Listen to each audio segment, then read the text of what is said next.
I'm currently standing in Sherwell Valley Motorway Services car park because Cars and Coffee is back on. Well, Cars and Bring Your Own Coffee, because we're having a mini adventure.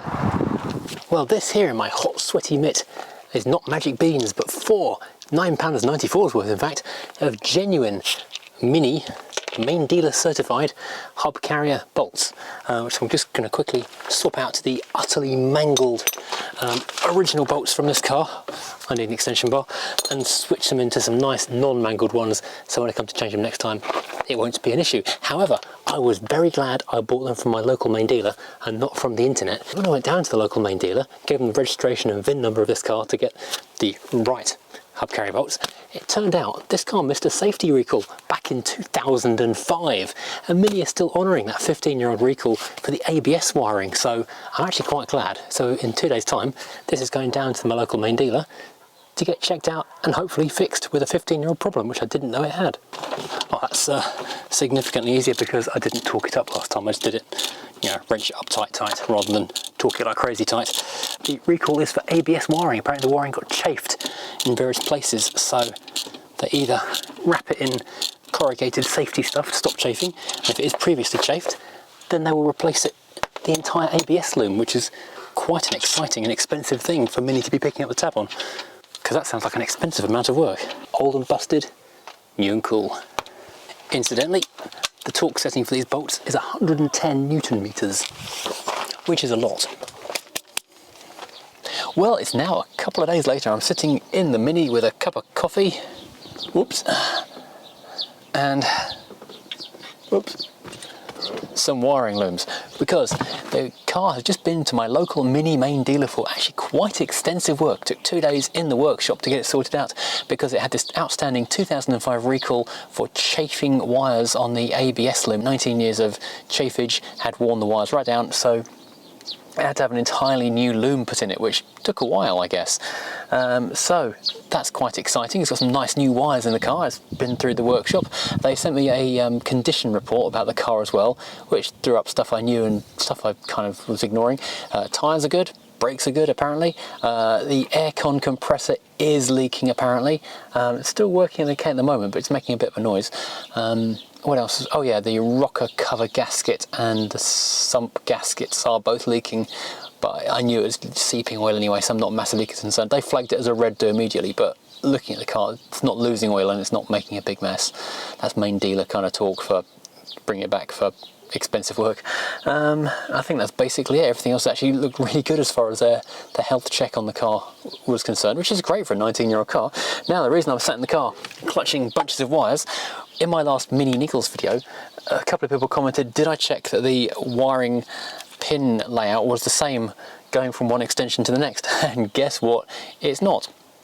So my plan here is to go into the garage with a soldering iron and cut this lumpy end off here and this blocky end off here, solder the two of them together in the correct order, have much less plastic and wire behind the dashboard and wires that will connect into each other, and fingers crossed I will then have a working correct Mini radio. Let's hope. This does make me a tad nervous because there's two possible outcomes from this. First of all, it's going to work perfectly and I'll be really happy. Secondly, and probably far more likely, I will do all of this and it still won't work and I'll have to resolder it all back together again so I can carry on using the Sony radio when I drive to Birmingham tomorrow. Ignore this little rod in the vise here. This is something you shouldn't see because that's the video of the Black Rover behind me, which is coming out in a couple of days' time. Oh, I'm going to regret this, aren't I? Oh well, it's only money. Hang on, there's brown ones in there. There's no brown ones in there. Do you want to leave me to this and I'll put the radio on for a bit? It's relatively neat, I guess. They all seem to be fairly solid. The brown ones are kind of dead ends, so don't go to anywhere on this one, so that's one less thing to worry about. It's pretty harder to do it now than after the event than it would have been if I'd been doing it as I was going along, but I do need to just quickly put a bit of insulation tape around all of these, which is going to be fun.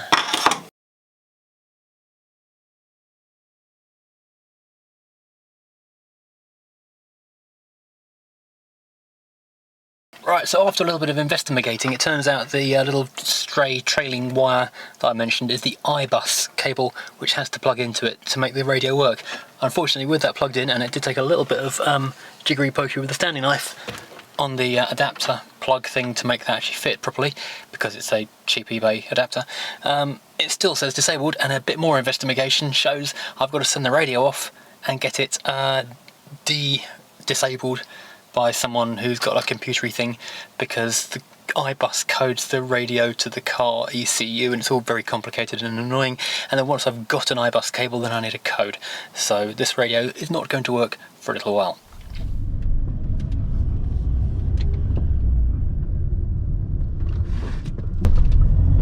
So we're leaving Cherwell Valley Services in convoy. I'm in the wrong point though. I need to get a couple of cars to go in front of me, so you've got more to watch. We're going to have a short 20-minute drive up to Gaydon, where we can all park separately and sit down away from each other and have a little bit of a picnic on the grass.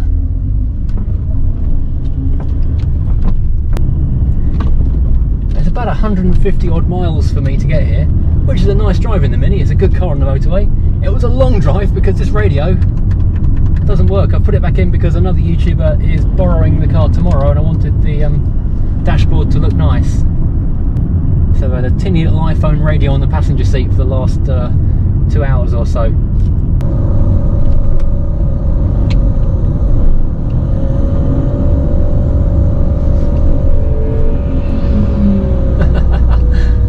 He's taking the motorway.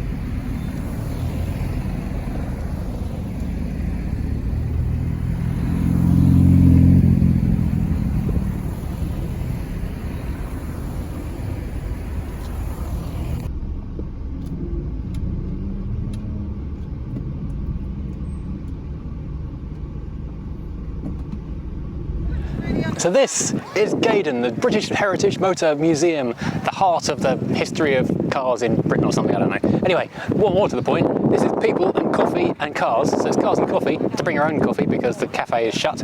But we've got cars and we've got friends. My little Mini is over there, parked next to the identical red Mini of Martin, who used to be the editor of Modern Mini magazine, which is how I got into Minis in the first place. So it's quite nice to catch up with him for the first time in about 6 months.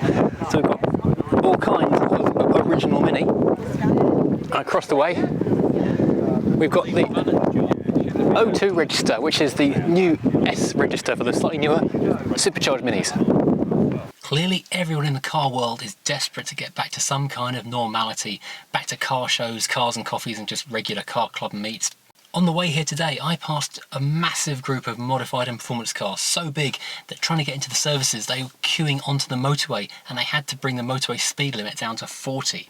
Even a little niche club like the Y Register, which doesn't have that many members to start with because there aren't that many of these cars in the world, managed to pull 20 cars together on a Sunday morning. Which goes to show how much people want to get out and use the cars and see their friends. These days, so many of our friends are spread right around the country and even around the world, and we only get to see them every now and then at these car events. So, having been buttoned up at home for months on end, we've not seen anyone. We've talked plenty on Facebook, but it's not really the same as actually seeing our friends in person. All the fun stuff's out today. There goes a Jowett. And this is a bit different to our regular meets because there's no cafe, there's no sitting down in cars together, no one can get too close to each other. Everyone's standing a little bit away from each other, and everyone's had to bring their own tea, coffee, biscuits and sandwiches. But we're making it work, and this is certainly much better than not doing it at all. So thanks to the people who organised this, and it's great to see everyone who came along today. Well, this was enormous fun, actually seeing people and cars and talking about cars and learning stuff about them again. I learnt today a bit about the scuttle vents, which I need to fix on this car, so it was a productive day coming and getting that little bit of knowledge for next time. So most of my friends are either people I've known pretty much since school or college, or people I've known in some way through cars. And a lot of these car friends live in all points of the compass around the country, so I only really get to see them at motoring events, car shows, car meets, that kind of stuff.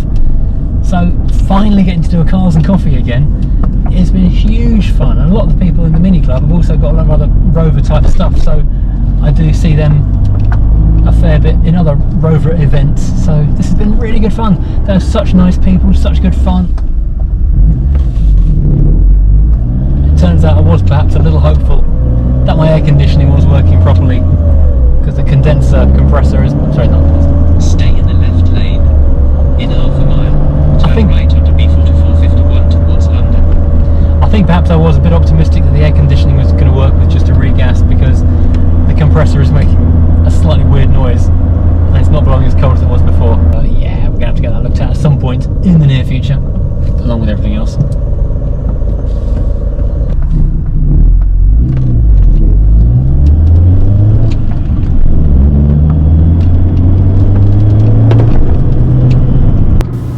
Well, now the bad bit, it's 140 something miles home, so yeah, it's a couple of hours on the motorway, but at least this thing is a comfortable cruiser that'll hack along at a good motorway speed for a couple of hours, no problem at all. Thank you for watching. If you've enjoyed, please hit like and subscribe as always, and I'll see you again next time, hopefully with a working radio.